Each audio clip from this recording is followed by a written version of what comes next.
দুদিন পরেই কিন্তু আসলে আর্জেন্টিনার ম্যাচ রয়েছে কেপ ভার্দের সাথে, যেই দলকে আসলে আর্জেন্টিনার কোচ লিওনেল স্কালোনি শক্তিশালী মানছেন প্রথমবারের মতো, যারা আসলে বিশ্বকাপের মঞ্চে খেলছে। মেসিদের নিয়ে কোনো আপডেট আছে কি আপনার কাছে?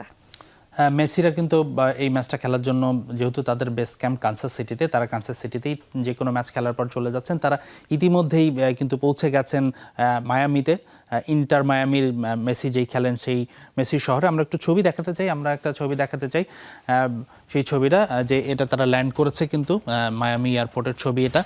তো আর্জেন্টিনা দল পৌঁছেছে এবং পৌঁছানোর পরে স্বভাবতই তারা এখানে একটা হিউজ ওয়েলকামও পেয়েছে, কেননা এটা মেসির শহর বললেও কিন্তু ভুল হবে না। তো সেই জায়গা থেকে একটা ওয়ার্ম ওয়েলকাম পেয়েছে এবং চেনা কন্ডিশন, চেনা শহর, সেই জায়গায় লিওনেল মেসি বেস্ট পারফরমেন্স করবে সেটাই কিন্তু প্রত্যাশার। এই ম্যাচে মেসির আর্জেন্টিনার একাদশে কিন্তু প্রচুর পরিবর্তন আসবে, যেহেতু তারা সেকেন্ড একাদশ খেলিয়েছে।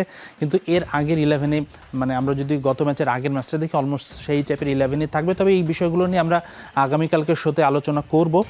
তবে আমার পিছনে আরেকটা ছবি দেখাতে চাই, সেই ছবিটা একটু দেখাতে চাই। ছবিটা দেখাচ্ছি এই কারণেই যে ছবিটা দেখুন, যে এখানে ক্রিশ্চিয়ান রোমেরো সাবস্টিটিউট হয়ে যাচ্ছে এবং ওটামেন্ডি নামছে।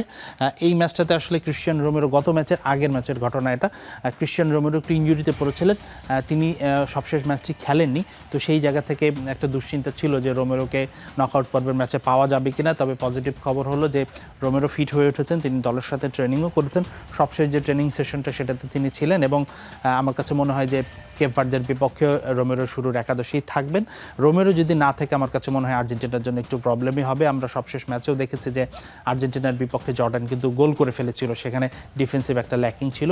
তো রোমেরোর ফেরাটা আসলে স্বস্তির হবে, সেই সাথে লিসান্দ্রো মার্টিনেজ তো থাকবেই তার সঙ্গে ডিফেন্সটা সামলাতে। তো সব কিছু মিলিয়ে আর্জেন্টিনার এই ম্যাচে তো অবশ্যই তারা হিউজ ফেভারিট, তারা বড় জয় পাইবে এমনটাই প্রত্যাশা থাকবে। তো আর্জেন্টিনার আপাতত এটাই আমাদের কাছে সবশেষ আপডেট ছিল। আগামীকালের শোতে আর্জেন্টিনা নিয়ে আমরা বিস্তারিত আলোচনা করবো অবশ্যই।